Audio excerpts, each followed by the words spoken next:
Welcome to CivilNet. My guest today from Berlin, Germany is Judy Dempsey, who for years was the page 2 voice on the International Herald Tribune before its new incarnation as the International New York Times. Judy today is with the Carnegie Endowment for International Peace and is a political analyst, a columnist on political developments, mostly in Europe. Judy, thank you for joining us. It's a big pleasure. Judy, you had written in these tumultuous Ukrainian days, you had written a piece saying that what's happening in the Ukraine is actually really good for the EU. And you had written that just a few days before Yanukovych departed and things changed significantly. Do you still think what's happening in Ukraine is good for the EU? It's good for the EU from this perspective. It's time that the EU had a long-term strategy on how to deal with its eastern neighbours.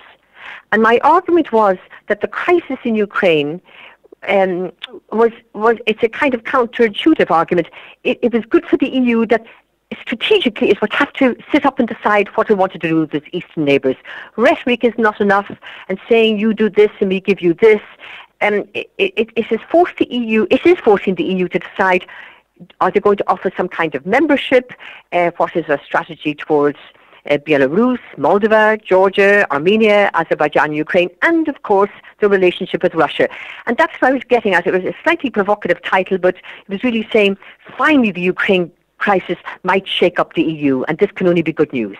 You know, the whole EU relationship with its eastern neighbors in many ways is typified in Ukraine. It's not a small, I can say this, others shouldn't, but I can say not an inconsequential country like Armenia. It's a country that's geographically, economically far more significant, and unlike, say, the Eastern Bloc countries that are now part of the EU or Georgia, it's ambivalent about its place in Europe. So in some ways, it's a typical example problem of EU needing to know what to do and how to do it. I'm afraid I have to contradict you on Armenia. I actually think Armenia is very important because of the ongoing conflict, dispute over Nagorno-Karabakh. I mean, Armenia had a chance. Armenia was about to sign up to the association accords. Armenia would have been that very special kind of faraway link with the EU, which would have had enormous psychological value on both Europe and Armenia, principally because they would get to know each other. I mean, you must remember there's a huge amount of ignorance among many European Union countries, especially the old Western ones, about their other Eastern neighbours. So having said that, the EU was completely caught napping over Armenia's decision not to sign up to the association accords. As for Ukraine, we're very ambivalent towards Ukraine, and the Ukrainians are ambivalent towards us. And it's not... part of it is the Russian factor, there's no doubt about it. But the Ukrainians want to know, where do they stand? Are they part of Europe or not? And for them, part of Europe means sharing the political and the social and the economic culture. It's been part of the whole integrated structure of what Europe stands for today. And in some ways, what is happening in Ukraine, it represents the unfinished revolution that began in 1989 in Eastern Europe. Except that what is happening in Eastern Europe and the rest of this neighborhood is that in many ways we, the populations, are beginning to see this Europeanization process as just a series of revolutions. Is that a bad thing? Well, it's not a permanent, stable, predictable thing. No, I completely agree. And a piece I argued this Monday was that leaving the EU's policies aside, Ukrainians can't keep having revolutions with so little to show for them. And so this, I do call it a revolution. This revolution is absolutely fundamentally different. It has tried to sweep away the old guard, not only the regime, but the old guard of the opposition. They didn't deliver in 2004. They squandered the gains of 2004 and the Orange Revolution. And they didn't have a program. They didn't have a political program, a social program, or an economic program. And, you know, they were in cahoots also with the oligarchs.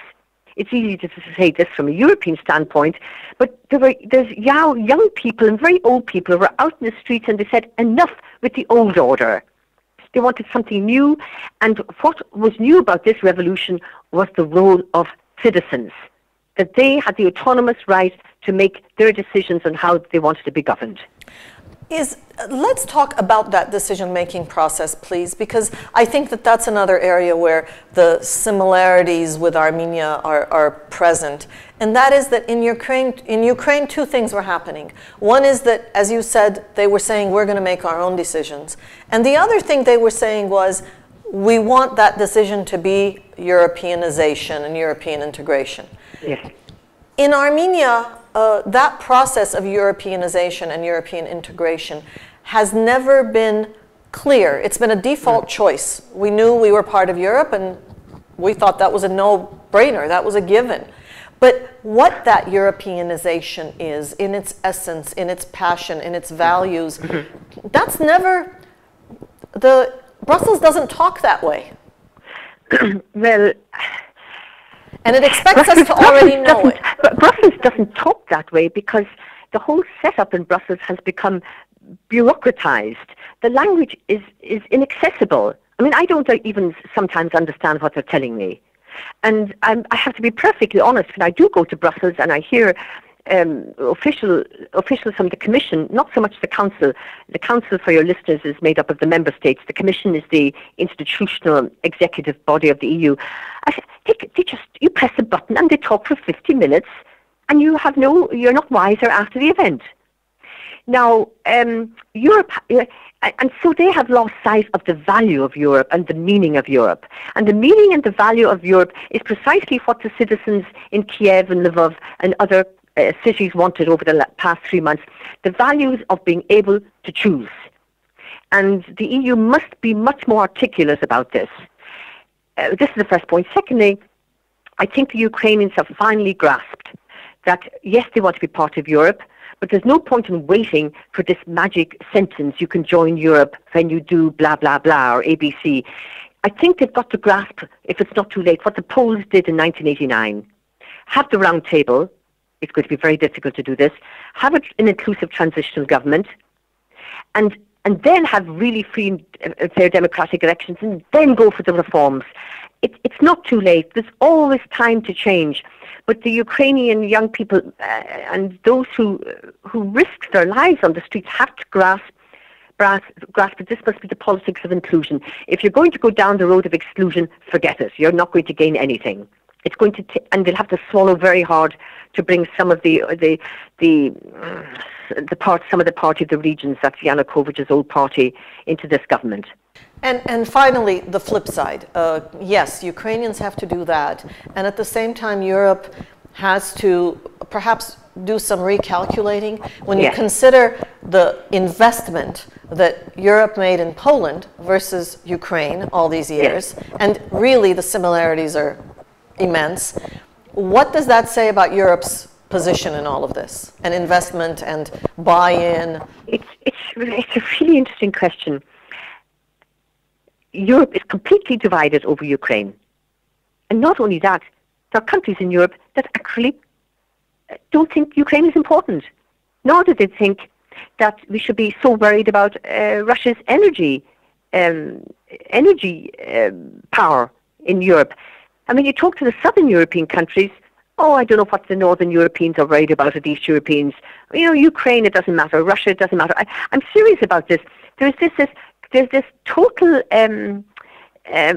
how would you call it, division, disunity inside the EU of what our strategic long-term goals are. And for those sitting in Central Europe and Northern Europe, and indeed in Germany, it's clear that we need a stable Eastern Europe that must stretch to Russia, and related to this is a new relationship with Russia. I mean, Russia too has to wake up. I mean, if it's going to continue as it has been doing in Georgia, Armenia, Moldova, and Ukraine, it will become just irrelevant as a serious foreign policy partner. Well, not only is Ukraine important for Europe, it's really important for us, and we'll be watching this, watching what happens, watching Russia, watching Europe, and hopefully learning all the right things. I hope so. You're completely right. what happens in Ukraine has enormous repercussions for the region. You know, on its western neighbours, it's got Hungary, it's got Romania, it's got Poland, there's Belarus, of course. And, you know, its eastern neighbours, look at it. I mean, we're living in uncharted waters now, and the potential for enormous instability is huge, but the potential for something turning well is there if there's a political will. And, you know, the Armenian leadership must grasp this. I mean, life is too short to put citizenship on hold and to put freedom of speech and democracy and the whole idea of civil society on hold. At the end of the day, people won't wait. They want something better. They want a perspective for the next generation. And it is a responsibility, I really do feel, of leaders to bequeath that to the next generation. Well, I think you just gave me the headline for this piece. Life is too short to put citizenship on hold. Thank you. A big pleasure. Thank you, Judy Dempsey, who is with the Carnegie Endowment for International Peace. And thank you for following us on CivilNet.